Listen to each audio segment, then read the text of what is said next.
코스피 급락, 중동 전쟁 변수, 환율 쇼크, 17만 전자와 80만 닉스 붕괴, 그리고 지금이 버블 붕괴인지 저점 기회인지에 대한 논쟁을 중심으로 전개돼 있었고, 여러분, 지금 시장에서 제일 무서운 건 하락 그 자체가 아닙니다. 내가 버티는 사이에 바닥이 또 무너질 수 있다는 공포입니다. 불과 얼마 전까지만 해도 코스피 7천 간다, 이번엔 진짜 다르다, 이런 말이 넘쳐났죠. 그런데 지금 시장은 정반대의 질문을 던지고 있습니다.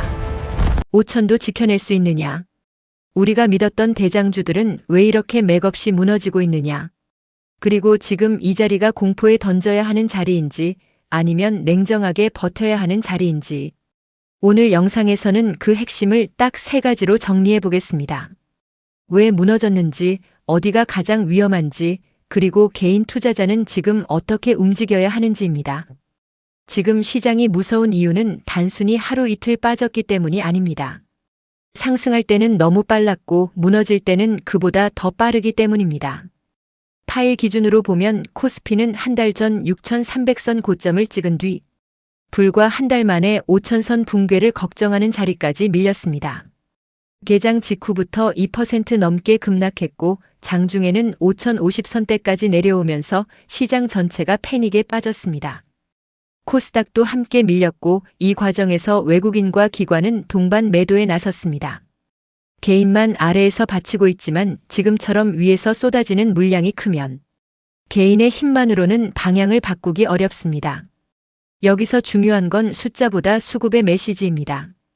외국인과 기관이 동시에 던진다는 건 단순한 차익 실현이 아니라 위험 자산 전체에서 비중을 줄이겠다는 뜻에 가깝습니다. 이럴 때 시장은 반등이 나와도 힘이 약합니다. 누군가 강하게 받아줘야 하는데 지금은 사려는 사람보다 먼저 도망가려는 사람이 더 많기 때문입니다. 그래서 많은 분들이 느끼는 불안, 반등하면 팔아야 하나, 여기서 더 사야 하나, 그 고민이 커질 수밖에 없습니다. 그렇다면 도대체 왜 이렇게 무너졌을까요? 이번 하락의 핵심은 한 가지가 아닙니다. 중동 전쟁 변수, 유가 급등, 환율 폭등, 그리고 그 위에 올라탄 반도체 고점 논란이 한 번에 겹쳤습니다. 시장은 원래 하나의 악재보다 여러 악재가 동시에 연결될 때 가장 크게 무너집니다. 지금이 딱 그런 구간입니다. 먼저 중동 리스크입니다. 전쟁 불확실성이 커지면 시장은 가장 먼저 원유를 봅니다. 왜냐하면 유가가 오르면 거의 모든 기업의 비용이 올라가기 때문입니다. 물류비가 오르고 원재료 가격이 뛰고 소비는 둔화되고 기업 이익은 줄어듭니다. 파일에 따르면 WTI는 $100를 넘겼고 브렌트유는 $115를 넘어섰습니다. 이 말은 단순히 기름값이 오른다는 뜻이 아닙니다. 시장이 이제부터는 경기 둔화보다 물가와 비용 충격을 더 두려워하기 시작했다는 뜻입니다. 쉽게 말해 돈은 덜 벌 것 같은데 들어가는 비용은 더 커진다는 겁니다. 주식시장이 이 조합을 좋아할 이유가 없죠. 여기에 환율 쇼크가 겹쳤습니다. 원달러 환율이 장중 1,526원대까지 치솟았다는 건 외국인 입장에서 한국 시장을 들고 있을 이유가 더 약해졌다는 의미입니다. 주가가 버텨도 환손실이 나면 결국 수익이 깎이기 때문입니다. 그래서 외국인은 주식을 팔고 달러로 빠져나가고 그 과정에서 환율은 더 오르고 환율이 더 오르면 다시 외국인이 더 팔게 되는 악순환이 만들어집니다. 지금 시장이 특히 아픈 이유가 바로 여기에 있습니다. 주가만 무너지는 게 아니라 돈의 방향 자체가 밖으로 빠지고 있다는 신호가 같이 나오고 있기 때문입니다. 그 다음은 대장주의 추락입니다. 시장이 가장 위험하다는 신호는 지수가 빠질 때가 아니라 사람들이 마지막까지 믿었던 종목까지 무너질 때 나옵니다. 이번 하락에서 그 장면이 정확히 나왔습니다. 삼성전자가 17만 원 아래로 밀리면서 17만 전자가 무너졌고 SK하이닉스도 큰 폭으로 밀리며 80만 닉스를 위협받는 구간까지 왔습니다. 사람들이 왜 더 충격을 받았느냐? 단순히 주가가 빠져서가 아닙니다. 결국 반도체는 괜찮겠지, AI는 계속 갈 거야, 이 마지막 믿음이 흔들렸기 때문입니다. 특히 미국 반도체주가 먼저 크게 흔들린 점이 중요합니다. 시장은 한국만 보고 움직이지 않습니다. 미국에서 마이크론, 인텔, AMD, ASML 같은 종목들이 밀리고 필라델피아 반도체 지수가 급락하면 한국 반도체도 당연히 영향을 받습니다. 그리고 거기에 메모리 가격 고점 논란까지 붙으면 시장은 바로 이렇게 말합니다. 혹시 이번 사이클이 정점 아니냐? 혹시 우리가 너무 빨리 너무 비싸게 올려놨던 거 아니냐? 그 순간부터는 좋은 뉴스보다 나쁜 뉴스에 훨씬 민감하게 반응합니다. 그래서 하락이 더 가파르게 느껴지는 겁니다. 여기서 투자자들이 가장 궁금한 질문이 나옵니다. 지금은 버블이 터지는 자리냐 아니면 공포가 만든 기회냐? 이 질문에 대해 시장도 하나로 답하지 못하고 있습니다. 한쪽에서는 올해 초부터 너무 빨리 올랐고 개인 투자자들의 과열된 기대가 가격을 밀어 올렸기 때문에 지금은 거품이 꺼지는 과정이라고 말합니다. 실제로 급등 이후 급락이라는 흐름만 놓고 보면 그렇게 보일 수 있습니다. 특히 전쟁과 환율, 유가 같은 외부 충격이 붙으면 사람들은 언제나 버블 붕괴를 먼저 떠올립니다. 그런데 다른 한편에서는 지금을 단순한 거품 붕괴로 보기 어렵다고 말합니다. 이유는 밸류에이션입니다.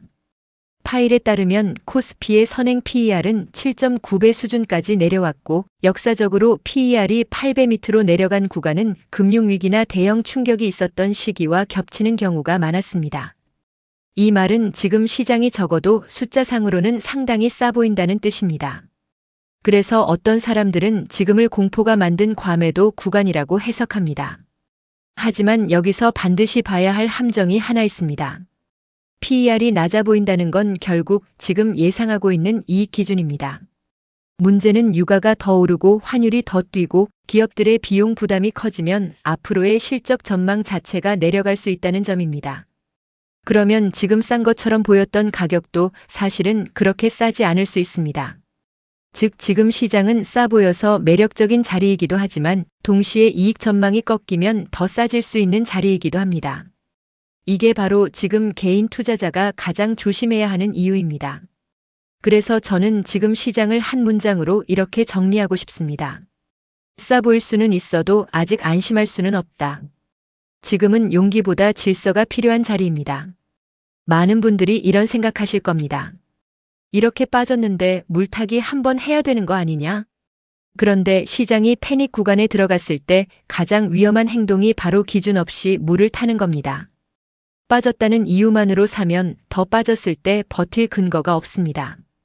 반대로 무서워서 전부 던져버려도 문제입니다. 그런 결정 역시 공포가 시킨 행동일 가능성이 크기 때문입니다. 중요한 건 방향보다 순서입니다. 첫째, 지금은 추격 매수보다 현금 관리가 우선입니다. 둘째, 반등이 나오더라도 그 반등이 진짜 수급이 돌아오는 반등인지 단순한 기술적 되돌림인지 구분해야 합니다. 셋째, 5천선 부근이 정말 지지되는지 확인하는 과정이 필요합니다.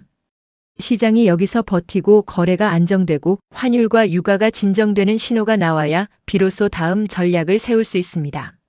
지금은 누가 더 빨리 돈을 버느냐보다 누가 더 크게 다치지 않느냐가 중요한 구간입니다. 결국 시장은 늘 같은 방식으로 사람을 흔듭니다. 올라갈 때는 영원히 오를 것처럼 만들고 내려갈 때는 다시는 못 오를 것처럼 만듭니다. 그런데 진짜 중요한 건 그 공포의 한복판에서 내 기준을 잃지 않는 겁니다. 지금 증시는 분명 위험합니다.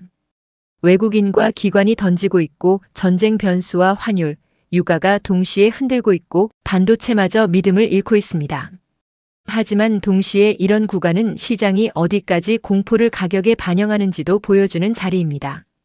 그래서 지금 필요한 건 예언이 아니라 대응입니다. 바닥을 맞히겠다는 욕심보다 흔들리는 시장에서 내 계좌를 지키겠다는 원칙이 먼저여야 합니다. 오늘 영상의 핵심은 간단합니다. 이번 하락은 단순한 조정이 아니라 여러 악재가 한꺼번에 시장을 누른 복합 충격입니다. 그래서 반등도 쉽게 나오지 않을 수 있습니다. 다만 숫자상으로는 이미 상당한 공포가 반영된 자리이기도 하기 때문에 무작정 던지는 건 역시 정답은 아닐 수 있습니다. 지금은 공격보다 방어, 확신보다 확인, 감정보다 원칙이 중요한 구간입니다. 여러분 계좌가 흔들릴수록 시선은 더 짧아지고 마음은 더 급해집니다. 하지만 이런 장에서 살아남는 사람이 결국 다음 상승장에서 기회를 잡습니다. 지금은 칼날을 잡겠다고 뛰어들기보다 어디서 칼날이 멈추는지를 냉정하게 보는 시간이 더 중요합니다. 시장이 진정되는지, 환율이 꺾이는지, 외국인 매도가 줄어드는지, 반도체가 다시 중심을 잡는지 그 신호를 확인하면서 다음 움직임을 준비해야 합니다. 영상이 도움되셨다면 구독과 좋아요 부탁드리고요. 이런 급변하는 장에서는 속도보다 해석이 중요합니다. 다음 영상에서도 숫자에 끌려가지 않고 시장의 본질을 같이 보실 수 있게 더 정확하게 짚어드리겠습니다.